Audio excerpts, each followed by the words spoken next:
Today, the whole world is talking about one war. But it's not quite the war you might think of. It's a tariff war. A war without gunfire, but with enormous consequences. The United States announces new tariffs. China responds in kind. 70 countries are engaged in tense negotiations, trying to find a way out of this chaos. Prices are rising, economic growth is slowing down, and stock markets are nervously reacting to every piece of news. What's next? What should we expect? And most importantly, who benefits from this? Why do trade wars trigger a chain reaction? Is it possible to profit from this chaos? How does all of this affect us, ordinary people? And it seems like everything is happening randomly, chaotically, unpredictably. But is that really the case? Or has someone been playing this game for a long time, knowing the rules better than others? To understand what is happening today, we will go back to the past, to where the first great trade war began. We will analyze the mechanisms behind these events, learn how tariffs and protectionism shape the destinies of countries and billions of people. And most importantly, we will understand whether lessons can be learned from history or if we will repeat the same mistakes again.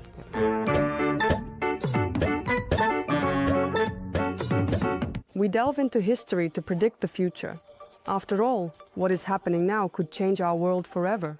Protectionism and tariffs are tools that states have used for centuries to protect their economies, strengthen industries, and control trade. Their history is full of contradictions. They stimulated the growth of some countries and provoked crises in others. Even in ancient empires, rulers understood that control over trade was the path to wealth and power. For example, the Roman Empire imposed duties on the import of luxury items like silk and spices from Asia to reduce the outflow of gold.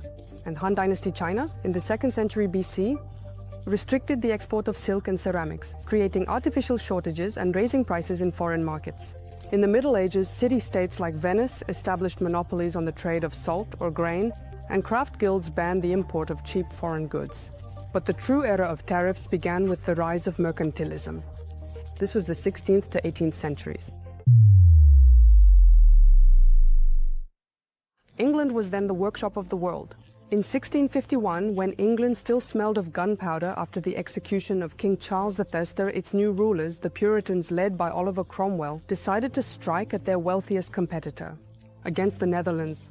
This small country was then a true ruler of the seas, and its ships transported goods all over the world. Amsterdam bankers financed half of Europe. The English, of course, did not like this, and so the Parliament passed the Navigation Acts. This was a series of laws intended to destroy Dutch trade. And from now on, all goods to and from the English colonies could only be transported on English ships and with English sailors. The colonies in America, Virginia, Massachusetts, Barbados could no longer sell their tobacco, sugar, or cotton to anyone except the mother country. And if a Dutch merchant dared to buy spices in India and bring them to London, his cargo would be confiscated. The Netherlands responded with war. In 1652, their light, maneuverable frigates clashed in battle with the heavy English ships. Then another interesting incident occurred. In one of the boldest attacks, Dutch Admiral Martin Tromp ordered a broom to be tied to the mast. Well, as if to sweep the English from the sea. Indeed, in 1653, the Dutch broke through into the Thames estuary and burned several English ships right, before the eyes of the frightened Londoners. But the war exhausted the Netherlands. By the end of the century, its power had waned, and English merchants from the East India Company became the new kings of global trade. Meanwhile, in France, Jean-Baptiste Colbert, the finance minister of Louis XIV, was building his economic empire. He hated when gold flowed out of the country and decided to make France self-sufficient. He said, "If the Venetians sell us mirrors for exorbitant prices, we will make our own." And he created the Royal Mirror Manufactory. Now all the aristocrats decorating their palaces were obliged to buy only French mirrors. The Dutch supply us with fabrics? We will not allow it. Colbert imposed huge tariffs on imports and provided subsidies to local manufactories. Gold must remain in the kingdom. That is, the export of precious metals was banned under the threat of forced labor. Thus, Colbert entered the history of economic thought. And it seemed the system was working. French goods like silk, wine, and linens became symbols of luxury. But there was a downside. Unlike in England, where merchants could trade freely between colonies, French settlers in Canada and Louisiana were suffocating under restrictions. Everything they produced went only to France, and in return, they had to wait for months for expensive goods from the metropolis. In both England and France, merchants from the colonies gradually began to rebel against being, well, used. In Boston, merchants profited from smuggling, secretly selling sugar to the Dutch. and bought cheap fabrics from them, and when English officials tried to stop them, the colonists responded with riots. Thus, in 1773, they dumped an entire cargo of tea into the harbor. And this Boston Tea Party became the beginning of the revolution. In France, the colonists suffered even more. The merchants of the colony felt unfairly oppressed and further oppressed the people of the colonized regions. And when, in 1789, the revolution broke out in Paris, the slaves in Haiti, which was the richest sugar colony, rose up. And soon both Canada and Louisiana were lost. France lost in the wars with England and went bankrupt. So the lesson from history was harsh. One could profit from the colonies for a while, but sooner or later the cash cows started to kick. And then even the most powerful empires collapsed. In the 16th to 18th centuries, Europe experienced the era of mercantilism, when states aimed to accumulate gold and silver through a trade surplus. For instance, England, France, and the Netherlands imposed bans on raw material exports and high import duties to protect local production. For example, zamme, getole. In the 14th century, the Dutch destroyed looms in neighboring villages to maintain a monopoly on cloth production. And in 17th century England, there was a gunpowder tax. This was a tariff on the import of saltpeter, a component critically important for production of gunpowder. And this helped the country become a leader in the military industry. In addition, there was the Wool Act of 1699. England prohibited the colonies from exporting wool to protect its own producers. And this became one of the causes of the American Revolution. So, next we have the 19th century. In the mid-19th century, the world stood on the brink of a great economic divide. Britain, having already become the workshop of the world, suddenly began to advocate for free trade, as if forgetting that it once rose on the wave of the harshest protectionism. Meanwhile, the USA and Germany, on the contrary, were closing their markets with high tariffs, protecting their young industries. In 1846, as intense passions were boiling in the British Parliament. Landowners and aristocrats fiercely resisted the repeal of the Corn Laws. These laws had protected their incomes for decades by limiting the import of cheap grain, but manufacturers, workers, and the progressive intelligentsia demanded cheap bread. And then Ricardo Cobden, the leader of the free trade movement, took the stage. His arguments were as follows: let cheap grain be imported from America and Russia, and we will sell our machinery and textiles to the world. He spoke of the theories of Smith and Ricardo. After all, it proves that each country should specialize in what it does best. So the Corn Laws were repealed, and Britain literally flooded the world with its goods. By 1860, it accounted for as much as 40% of the world's industrial production, and Manchester and Birmingham became symbols of the new era. Cheap textiles, steel, and equipment from England became symbols of industrial might. But not everyone was ready to accept this economic expansion. America and Germany, two countries that were less capitalistically developed, decided to push back, and this was a turning point in world history. In 1824, the USA took the first decisive step. Congress passed a law that unleashed a real barrage of tariffs on British imports. Iron and textiles from Great Britain were now subject to duties of up to 50% of their value. And this was truly a blow to the very heart of British exports. American manufacturers gained the opportunity to develop without the fear of being crushed by a more powerful competitor. This step turned out to be not just a defense, but a springboard for the growth of their own industry. And by the end of the century, the USA went on the offensive. In 1890, the famous McKinley Tariff was enacted, which practically closed the American market to foreign consumer goods. The result was not long in coming. By 1900, the United States had already surpassed Britain in steel production, transforming into an industrial giant. Companies like Carnegie Steel rose to unattainable heights, and their factories became symbols of a new era. By 1913, the USA was producing almost 32 million tons of steel per year, which accounted for nearly half of the world's output. Germany, on the other hand, chose a more cunning path.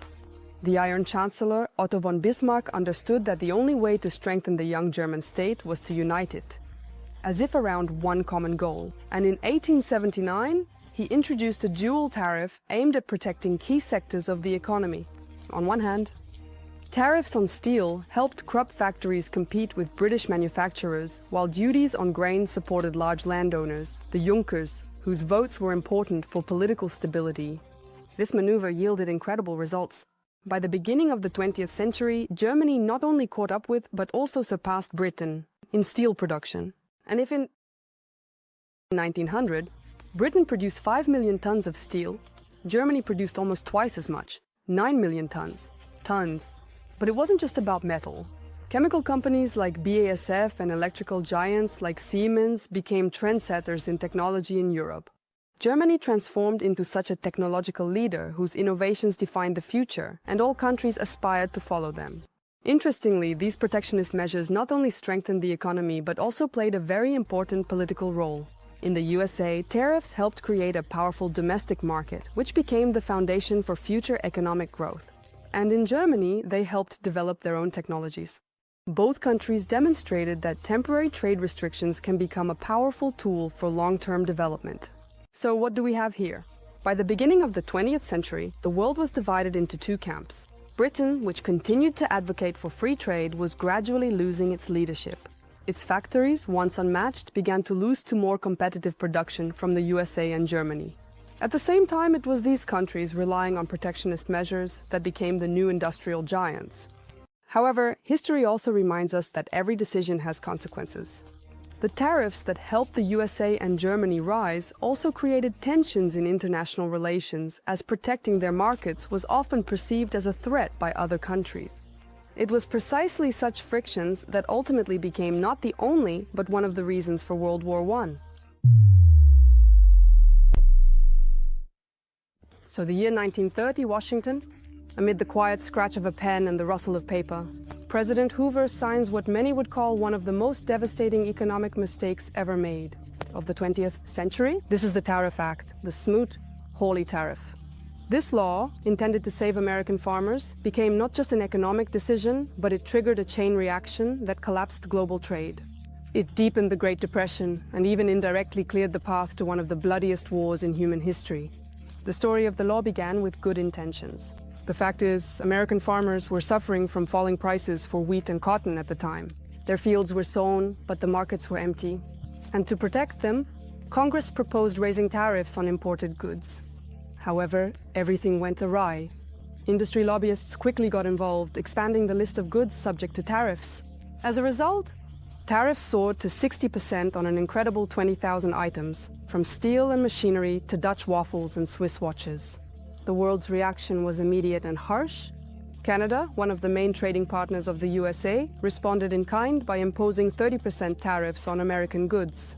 France, whose economy was already suffering from post-war debts, blocked the import of American cars. And Germany, which was suffocating under the burden of reparations after World War I, declared a total boycott of American goods. And the world seemed to fall into an economic abyss. Global trade, which had recently been a driver of progress, collapsed by 66%, from 9 billion in 1929 to a meager 3 billion in 1933. US exports halved. Sales of wheat, steel, and machinery abroad practically came to a halt. Unemployment in the States reached a peak level of 25%. Millions of people lined up in endless queues for free soup, while factories stood idle. And economists analyzing the consequences of the law called it one of the greatest mistakes in the history of economics. But it was not just an economic collapse, it was a geopolitical crisis. As they sank deeper into poverty, European countries became a breeding ground for radical regimes, and those in power realized that war was the way out of the crisis. Germany, deprived of its last markets, plunged completely into chaos. In 1933, Adolf Hitler came to power, and his militarization was a direct consequence of this economic collapse. And when America passed the Smoot-Hawley Act in 1930, it was not just an economic decision, it was a step that changed the fate of the world. Of course, it was not the only cause of the Great Depression, but this act definitely deepened the crisis. The tariff walls erected by the United States hit the entire global market, but they weighed especially heavily on Germany. Already humiliated by the Treaty of Versailles, the country found itself on the brink of collapse. Its exports, which were once a pillar of the economy, plummeted by 61%. Unemployment exceeded 30%. The streets of German cities were filled with desperate people, ready to listen to anyone who promised a way out of the chaos. But what was even worse? American banks, engulfed in their own economic difficulties after the Great Depression, began demanding the repayment of the massive war debts that Germany had taken on after World War I. These debts were unmanageable even for a prosperous country and for Germany, whose gold reserves were rapidly dwindling. They became a real sentence. Berlin found itself trapped with nothing to pay, while creditors became increasingly insistent. It was at this moment that the West began to play a dangerous game. Although officially countries like the USA or the UK continued to condemn the Nazi regime, behind the scenes something entirely different was happening. Western financial circles, especially those connected with large corporations, saw Germany as a potential partner for the recovery of the European economy. They began to inject money into German industry, helping it to revive. For example, through investments in companies like IG Farben, which later became a key player in the production of synthetic fuel and chemicals for military needs. This money was used not only for civilian production, but also for the creation of a powerful military infrastructure, and in fact mostly for the latter. Gradually, the restrictions that had been imposed on Germany by the Treaty of Versailles began to be lifted. Western countries turned a blind eye to the violation of the treaty, allowing Germany to build up its army and develop military technologies. And this was not done accidentally, of course. Many politicians and businessmen believed that a strong Germany could serve as a counterbalance to the Soviet Union, which was increasingly feared in the West. And thus, Hitler received not only financial support, but also tacit approval for his militarization. And when Hitler came to power in 1933, he immediately declared a default on all foreign debts. However, instead of directing the freed-up resources towards rebuilding the devastated economy, he focused on one thing: on militarization. Factories that used to produce consumer goods were now manufacturing tanks and airplanes. Millions of unemployed found work, but the price of this stability was, as you know, catastrophic. Germany turned into a military machine ready for conquests. The Western countries, of course, thought they were in control of the situation, but they underestimated Hitler's ambitions. Their desire to use Germany for their own purposes led to them releasing this genie from the bottle. When World War II began, it became clear that their calculations were wrong. So ultimately, it was the economic policy pursued in the 1920s and 1930s that became the breeding ground for one of the most tragic periods in human history.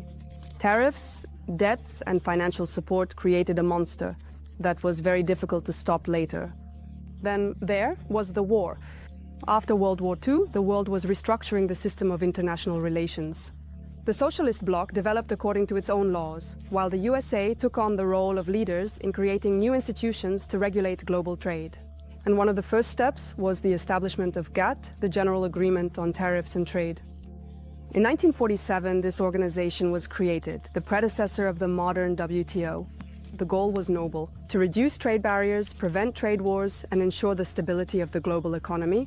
However, the paradox was that it was American protectionism in the 1930s that triggered the crisis leading to the creation of this system. In essence, the USA created chaos and then led the fight against it. But despite the creation of GATT and the subsequent WTO, protectionism did not disappear. It simply transformed, taking on more sophisticated forms. A striking example can be considered Japan, which in the 1950s to 1980s actively used hidden protectionism to protect its industries. The automotive industry became one of the key targets of Japanese policy. In the 1960s, Tokyo introduced technical barriers to car imports, strict safety requirements, and environmental standards that effectively blocked foreign manufacturers' access to the Japanese market. These measures allowed companies like Toyota and Honda to become global leaders. Europe also did not stay on the sidelines.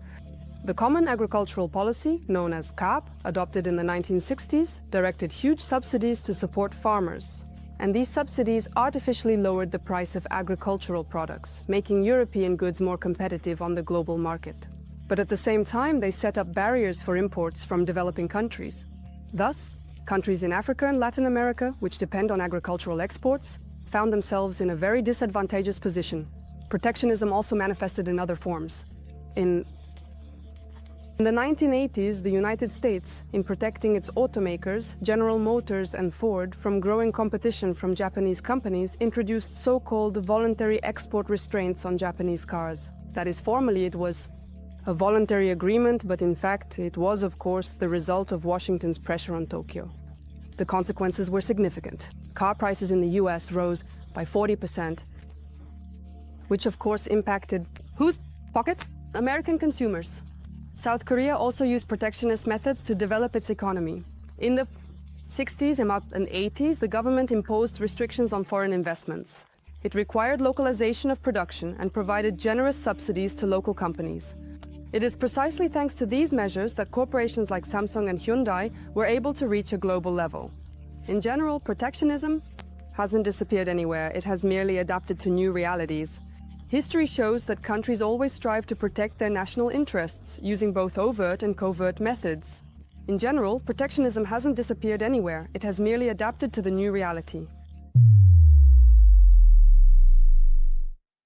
In the modern era, when the global economy is closely intertwined with global supply chains, protectionism has taken on even more sophisticated and multi-layered forms. Countries no longer limit themselves to simple tariffs or quotas. They use complex strategies to protect their interests, stimulate the domestic economy, and achieve technological superiority. And who has become the ultimate master of modern protectionism? Of course, China. Beijing actively supports its export industries through subsidies, which make Chinese goods more competitive in the global market. At the same time, China protects its domestic market by imposing quotas on foreign goods and setting strict requirements for foreign companies. For example, foreigners who want to work in China need to create joint ventures with local partners and transfer their technologies. Such a policy allows China not only to protect its positions, but also to rapidly develop its own innovative industries. Under the leadership of Donald Trump, the USA returned to the ideas of the 19th century, proclaiming the slogan, "America, our first," meaning America in the first place. In 2018, the Trump administration imposed tariffs of 25% on steel and 10% on aluminum, which caused a significant impact on international trade. But, as we know, this was just the beginning. The trade war with China became one of the largest economic confrontations of recent decades. The USA imposed tariffs on Chinese goods totaling $360 billion, and Beijing responded with similar measures, affecting American exports worth $110 billion. These actions not only disrupted global supply chains, but also caused very serious damage to the world economy. According to estimates by the International Monetary Fund, or IMF, the trade wars of 2018-2019 reduced global GDP by as much as 0.8%. This is a huge cost for all participants in the global economy. By the way, the European Union, for its part, also developed an interesting form of protectionism, which can be called green protectionism. The European Union introduced carbon taxes on the import of goods whose production is associated with high CO2 emissions. This decision is aimed at protecting environmental standards within the bloc, but at the same time it creates barriers for countries where environmental regulations are less strict. For example, companies from developing countries striving to export steel or cement to the European Union, they are now forced to pay additional fees, making their goods less competitive. And then there are digital tariffs. In 2020, France introduced a digital services tax that affected companies like Google, Amazon, Facebook. The tax was 3% of the revenues earned by these companies in France. And the United States perceived this as discrimination against its tech giants and even threatened to impose retaliatory tariffs on French goods. Like on wine, cheese. And, according to research, the share of global imports subject to restrictions increased from 0.6% in 2008 to almost 9% by 2021. And during this period, countries implemented more than 40,000 protectionist measures ranging from tariffs to technical barriers and sanctions. And the escalation of protectionism is particularly noticeable in the policies of who would you think? Well, of course, the USA. If at the beginning of his presidency, Trump targeted China and Russia, later his measures expanded to traditional allies, to Europe, to Canada, to Mexico. And now protectionism has become such a universal phenomenon, where each country protects its interests without regard for the consequences for the global economy. Let's talk in more detail about the trade war between the USA and China. After all, that's what we all started with. So this war, which began in 2018, became one of the most significant economic confrontations of the 21st century. It affected not only the two largest economies in the world, but also global supply chains, markets for goods and services, and overall geopolitical stability. And let's figure out what this years-long confrontation has led to. Amid the trade wars, the import of goods and services from China to the USA decreased to $503 billion. This is as of the end of 2024. And this is the lowest level in the last 10 years. The structure of imports between the two countries is very interesting. What do they supply to each other? China supplies goods to the USA? Well, almost 100%, 95.7%. And within that, there are three main categories of goods. 48.8% are clothing, electronics, and household appliances, that is, consumer goods. Almost 33% are equipment, machinery, and components, which is exactly what businesses are currently opposing, because they cannot receive these components due to tariffs. And almost 10% are chemicals, metals, and building materials. This is what China supplies to America. And what does America supply to China? 24.2% are services, and goods accordingly 77.8%. Among the key categories of goods, 34% are chemicals, aviation fuel, and semiconductors. 32% are machinery, equipment, and technology, and 16% are soybeans, ox meat, and grain. So this structure, trade between the two countries does not favor the USA, because almost half of their exports consist of goods with lower added value. Well, these are agricultural products and services. Let's briefly review the chronology of the trade war.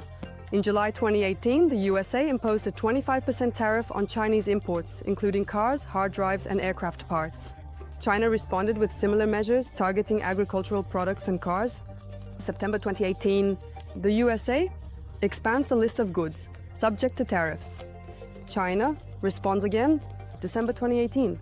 During the G20 summit, the parties announced a temporary truce and agreed to a 90-day pause for negotiations. May 2019, negotiations break down, leading to an increase in US tariffs on goods totaling $200 billion. And the tariffs increased from 10 to 25%.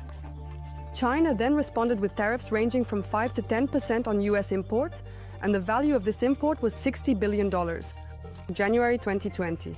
The US and China sign a Phase 1 trade deal. China committed to increasing purchases of American goods and services by $200 billion over 2 years. And China agreed to reduce some tariffs.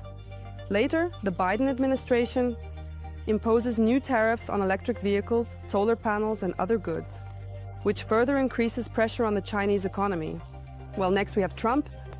From February 4 of this year, new tariffs come into effect, which have essentially reshaped the landscape of American trade again. A 25% tariff was imposed on imports from Mexico and Canada, except for some Canadian energy products, where the rate was reduced to 10%. And an additional 10% tariff on Chinese goods. In general, the tariffs today affect trade worth about $1.3 to $1.4 trillion. And this is more than 40% of all US imports, or about 5% of the country's GDP. Mexico, Canada, and China are responding with reciprocal tariffs, but they keep saying, guys, stop, America's policy is leading to the collapse of the global economy. We are now talking about the tariffs that the US is imposing on its partners. But let's not forget that Russia is under such sanctions that we have been effectively forcibly removed from global trade, at least from trade with the West. So what consequences have these massive tariffs already led to? Firstly, American consumers have faced an increase in prices for goods. And because of this, Trump even exempted Chinese electronics from a 145% tariff. Well, secondly, supply chains are disrupted. Companies all over the world, including American ones, cannot obtain components for production. Thirdly, accordingly, the economy, which is already in a deep crisis, is falling deeper and deeper. And it must be said that besides protecting national security and ensuring economic sovereignty, which the US cites as reasons for the imposition of these tariffs, the US presents another argument in favor of the tariffs. The stockpiles of military products in the US are considered insufficient for modern challenges. And the introduction of tariffs is supposed to stimulate domestic production and reduce dependence on foreign components. By the way, Trump, among other things, positions himself as a defender of the middle class, small towns in the US, which, in his opinion, have suffered from globalization as well as workers. And although this sounds very noble, of course, Trump has never acted in the interests of the workers.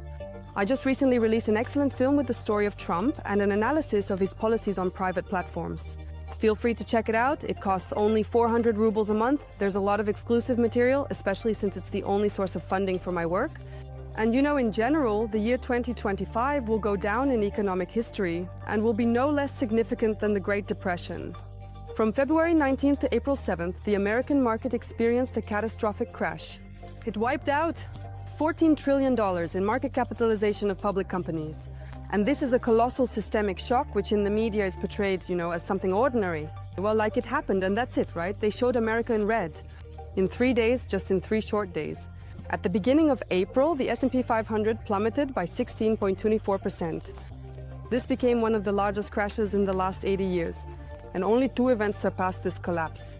In 2008, the drop was 21.7%, and at the end of the 20th century. There was also a serious crisis.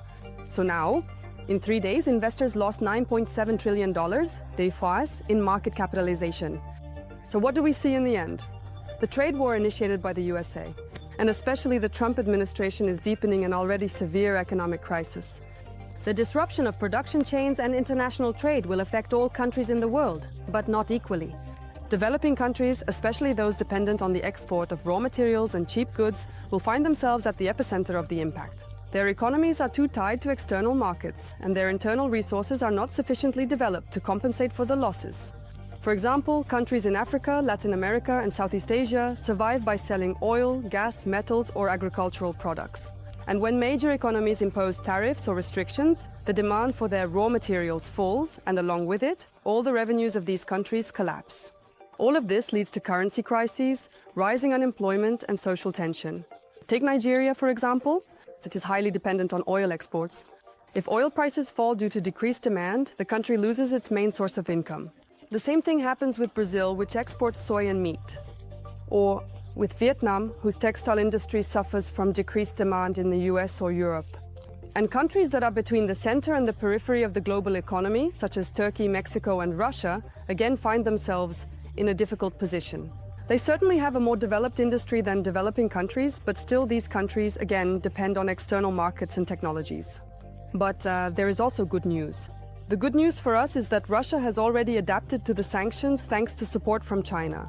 Since 2022, we have been subjected to such unprecedented sanctions that we have found ourselves virtually cut off from Western goods, and thus we have involuntarily reduced our dependence on them. And the policy of equal cooperation that China pursues towards developing countries allows them to endure more easily. This turbulence of trade wars, China occupies a unique position in the global economy. After all, it is a socialist country with a multi-sector economy. It develops systematically, strengthening the domestic market and mastering the most advanced technologies. The trade wars with the USA caused China short-term damage, especially in high-tech industries. But its vast domestic market allows it to offset these losses. And the friendly foreign policy that China pursues creates an entire coalition of countries around them. Overall, tariff wars always hit the most vulnerable. They increase the cost of living for ordinary people. And this is especially noticeable in the USA, where farmers and manufacturers face the loss of markets due to retaliatory measures from other countries. European companies that depend on exports to China or the USA also lose income. And this, of course, exacerbates the economic crisis within the entire bloc. In short, trade wars are a tool that enhances the exploitation of poor countries by the rich. They deepen inequality and create prerequisites for new crises in the capitalist system. But I didn't tell you about the history of tariff wars, which became the prelude to hot conflicts, including the bloodiest in human history, for nothing. Currently, among other things, we are witnessing colossal militarization. And looking into the future, it is not at all difficult to assume that it will be worse than the present. But understanding this, we also need to understand how to prevent this catastrophe. And you know, there is a way out. China is step by step creating an alternative to the Western world order. Their foreign policy is not just a set of principles. It is a whole strategy aimed at maintaining a peaceful sky overhead and countering the dominance of a single superpower, namely the USA. And also to build a world where every country has the right to its own path of development. And let's figure out how Beijing is doing this. Firstly, it's a project for the future. One belt, one road. Imagine a network of roads, not the railways, ports, pipelines that connect Asia, Europe, Africa, and even Latin America. And this is what it all is, the One Belt, One Road project.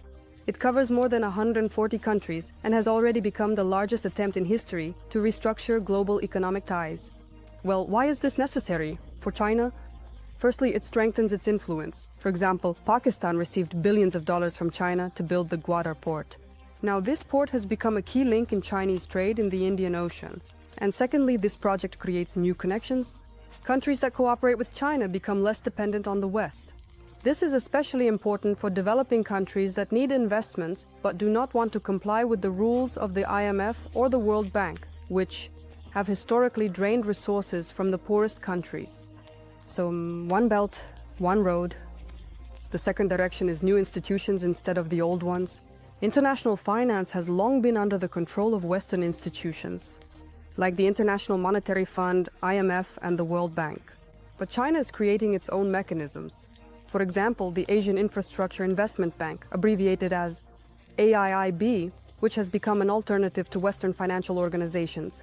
The Shanghai Cooperation Organization, which includes Russia, India, Kazakhstan, and other countries, is turning into a powerful security bloc that can even compete with NATO. And BRICS, Brazil, Russia, India, China, South Africa, and now a host of other countries is again a kind of response to the G7. This bloc offers developing countries a new format of cooperation. And all these institutions help China and its partners to manage without the dollar and Western banking systems. For example, Russia and China are already actively trading with each other in national currencies, bypassing American sanctions. The third direction of China's foreign policy is the principle of non-interference. China always emphasizes that it does not meddle in the internal affairs of other countries. This principle radically differs from the approach of the USA and their allies, who often, even constantly, use democratic values as a pretext for interventions. For example, the wars in Iraq, Libya, and Syria were justified by an alleged desire to implement human rights, but led to chaos and destruction. And China offers a different model. It supports regimes that are under pressure from the West, such as Venezuela or Iran, by providing them with loans and investments. And this does not mean that Beijing approves of all the actions of these governments, but it believes that each country should decide for itself how to live, and they help countries in this. The fourth is technological sovereignty and independence from the West. The technological war between China and the USA has clearly demonstrated how important technological independence is. When Washington banned Huawei from using American chips and software, many thought the company would collapse. However, Huawei not only survived, but also began creating its own operating systems, Harmony OS, and even semiconductors. And China is actively developing its technologies in various fields, from artificial intelligence, as we saw with DeepSeek, to quantum computers. For example, the Chinese satellite navigation system Beidou is already successfully competing with the American GPS. This is not just a matter of national pride, it's even more a matter of security. So the fifth, soft power, this is cultural influence and such control over narratives. China not only builds roads and factories, it actively promotes its culture and perspective on global events. Various institutes opened around the world teach the Chinese language and share about China's traditions. State media, such as CGTN and Xinhua, broadcast in dozens of languages, offering an alternative to Western news. An example of successful use of soft power is the 2022 Olympic Games in Beijing. Despite attempts at a boycott, the event was held at the highest level. China is also actively working on social media, promoting its agenda among the youth. For instance, right now on TikTok, a lot of videos have gone viral where Chinese people showcase factories producing luxury goods. And they show that here they are, all the same products like Gucci, Louis Vuitton, and so on, being sold in Europe with a markup of tens of thousands of %. And China is not just opposing US hegemony, it is creating an alternative system where every country can find its place. And projects like the Belt and Road Initiative, new financial institutions, and technological sovereignty help Beijing strengthen its position. And at the same time, China does not impose its model on anyone. It simply offers cooperation on equal terms. So what will the future of the world and our country depend on? Are we doomed to destruction or to prosperity? And this will depend on economic development as a powerful growing economy of the anti-imperialist coalition. That is the only force capable of negotiating from a position of strength, negotiating on equal terms, and stopping aggressors. But for this to happen, countries need to accept the hand extended to them and develop their own economies. And together, through cooperation, move towards a bright future. That's all for today. Goodbye.